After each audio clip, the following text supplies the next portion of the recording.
ਉਹ ਕਿੱਥੇ ਆ ਤੁਹਾਡਾ ਉਸਤਾਦ? ਪਿੱਛੇ ਬੈਠੇ ਆ। ਪਿੱਛੇ ਉਹ ਯਾਰ ਇੱਕ ਮਿੰਟ ਉਰੇ ਆ ਯਾਰ। ਕੀ ਗੱਲ ਆ ਭਾਈ?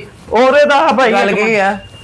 ਆ ਇੱਥੋਂ ਖਾਤ ਕਰ ਯਾਰ। ਲੈ ਉਹ ਲੈ ਕੀ ਯਾਰ ਓਏ ਇੱਕ ਮਿੰਟ ਭਾਈ ਗੱਲ ਕੀ ਆ? 2 ਮਿੰਟ ਉਰੇ ਆ ਇੱਥੋਂ ਕੁ ਕਰਦੇ ਨਾ ਮਾੜਾ ਜਿਹਾ। ਇੱਥੋਂ ਕਾ ਦੇ ਉਹ ਭਾਈ ਗੱਲ ਕੀ ਆ? ਗੱਲ ਕੀ ਹੋਈ ਤੂੰ ਆ? ਕਿਸ ਵਾਸਤੇ ਬੈਠਾ ਹੋਇਆ ਇੱਥੇ? ਗੱਲ ਕੀ ਆ? ਤੂੰ ਕੰਮ ਨਹੀਂ ਕਰਨਾ ਹੈਗਾ? ਚੱਲ ਇੱਧਰ ਇੱਧਰ ਆ। ਕੀ ਗੱਲ ਕੀ ਉਹ ਆ? ਇੱਥੋਂ ਖਤ ਕਰਦੇ ਥੋੜਾ ਥੋੜਾ ਮਾੜਾ ਜਿਹਾ। ਕੀ ਹੋ ਗਿਆ ਤੈਨੂੰ? ਨਹੀਂ ਮੈਂ ਨਹੀਂ ਕਰਨਾ। ਕੀ ਗੱਲ? ਤੂੰ ਕਿਦਾਂ ਨਹੀਂ ਕਰਨਾ ਹੈਗਾ? ਸਰ ਇੱਕ ਮਿੰਟ ਕਰਾ। ਕੀ ਗੱਲ ਆ? ਕੀ ਤੈਨੂੰ ਕੀ ਮਸਲਾ ਆ? ਆ ਕਰ ਯਾਰ ਮੇਰਾ। ਕੀ ਆ ਮੈਨੂੰ ਉਹ ਜਲਦੀ ਹੈਲੋ, ਮਸਲਾ ਕੀ? ਲੈ ਲਓ ਗੱਲ ਸੁਣ ਲੈ। ਇੱਧਰ ਆ ਨਾ ਯਾਰ। ਉਹ ਲੈ ਕੀ ਖਤ ਕਰ ਇੱਥੋਂ। ਕੀ ਗੱਲ ਆ? ਓਏ ਇਸੇ ਵਾਸਤੇ ਤੁਹਾਡੀ ਦੁਕਾਨ ਤੇ ਕਸਟਮਰ ਨਹੀਂ ਆਉਂਦੇ ਹੈਗੇ। ਓ ਯਾਰ ਗੱਲ ਓ ਯਾਰ ਤੈਨੂੰ ਕੀ ਮਸਲਾ? ਤੂੰ ਤੈਨੂੰ ਗੱਲ ਮੈਨੂੰ ਕੀ? ਪਤਾ ਕਿ ਮੈਨੂੰ ਜਲਦੀ ਹੈ। ਮੈਂ ਪਹਿਲੇ ਤਾਂ ਆਇਆ ਤੂੰ ਮੇਰਾ ਪਹਿਲਾਂ ਤੇ ਫਿਰ ਕੀ ਹੋਇਆ? ਇੱਧਰ ਆ ਯਾਰ। ਓ ਯਾਰ ਮੇਰੇ ਵੱਲ ਆ ਪਹਿਲੇ। ਕੀ ਗੱਲ ਕੀ? ਓ ਯਾਰ ਭਾਈ ਕੀ ਹੋ ਗਿਆ ਤੈਨੂੰ? ਮਿੰਟ ਮੇਰੇ ਮੈਂ ਪਹਿਲੇ ਤਾਂ ਆਇਆ ਪਿੱਛੇ 6 ਬੰਦੇ ਬੈਠੇ ਇਹਨਾਂ ਕੋਲ ਪੁੱਛ ਲੈ। ਗੱਲ ਕਰ ਲੈਣਾ।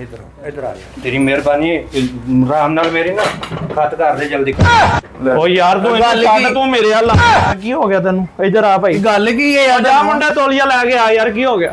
ਇੱਥੋਂ ਖਤ ਕਰਦੇ ਮਾੜਾ ਮਾੜਾ ਯਾਰ। ਖਤ ਕਰ ਦੇ। ਇਤਨਾ ਖਤ ਕਰਨਾ ਕਿ ਨਹੀਂ ਕਰਨਾ? ਨਹੀਂ ਕਰਨਾ ਮੈਂ।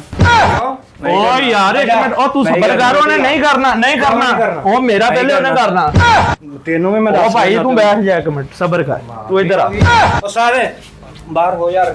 ਤੈਨੂੰ ਪਤਾ ਨਹੀਂ ਰੋਜ਼ ਦੇ ਆਉਣ ਵਾਲਾ ਮੈਂ ਯਾਰ ਜਲਦੀ। ਯਾਰ 2 ਮਿੰਟ ਕੀ ਮਸਲਾ ਕੀ? ਭਾਈ ਇੱਕ ਮਿੰਟ ਗੱਲ ਦੱਸੋ ਕੀ ਮਸਲਾ ਹੋ ਭਾਈ ਰਿਹਾ? ਯਾਰ ਗੱਲ ਕੀ ਹੈ ਦੱਸੋ ਪਹਿਲਾਂ। ਭਾਈ ਜਾਨ ਗੱਲ ਸੁਣੋ। ਤੁਸੀਂ ਮਿਹਰਬਾਨੀ। ਮਸਜਿਦ ਬੰਦੇ ਹੋ। ਤੁਸੀਂ ਬੈਠ ਜਾਓ 2 ਮਿੰਟ ਨਹੀਂ, ਠਹਿਰ ਕੇ ਤੁਸੀਂ ਕਰ ਇੱਕ ਦੇਣਾ। ਮਿੰਟ ਇਹਦਾ ਭਾਈ ਦਾ ਗੱਲ ਬਾਅਦ ਕਰ ਦੱਸੋ। ਦਿਓ ਪਹਿਲੇ ਮੇਰੇ ਨਾਲ ਕਰੋ। ਤੁਸੀਂ ਗੱਲ ਤਾਂ ਮੈਨੂੰ ਦੱਸੋ ਭਾਈ ਗੱਲ ਹੋਈ ਕੀ ਹੈ? ਦੱਸੋ ਤਾਂ ਸਹੀ ਨਾ। ਖਤ ਕਰਵਾਉਣਾ ਆ ਤੇ ਇਹਨੂੰ ਕਹਿਣੇ ਆ ਕਿ ਯਾਰ ਮਿਹਰਬਾਨੀ ਕਰ। ਮੈਂ ਪਹਿਲੇ ਆਇਆ ਤੁਹਾਡੇ ਆ ਸਾਹਮਣੇ। ਕੇ ਗਿਆ ਯਾਰ ਤੂੰ ਉਹ ਭਾਈ ਜਾਨ ਉਹ ਆਪ ਸਾਡਾ ਕਸਟਮਰ ਹੈ। ਅਸੀਂ ਕਾਰੀਗਰ ਹਾਂ ਭਾਈ। ਤੁਸੀਂ ਮੈਨੂੰ ਪਹਿਲੇ ਪੁੱਛੋ ਤਾਂ ਸਹੀ ਹੋਇਆ ਕਿ ਮੈਂ ਤੁਹਾਡੇ ਕੋਲ ਪੁੱਛੀ ਤਾਂ ਤੁਸੀਂ ਜਾਣਾ। ਕਾਰੀਗਰ ਹੋ ਇੱਥੇ? ਮੈਂ ਕਾਰੀਗਰ ਹਾਂ। ਉਹ ਤਾਂ ਆਪ ਕਸਟਮਰ ਹੈ ਮੇਰਾ।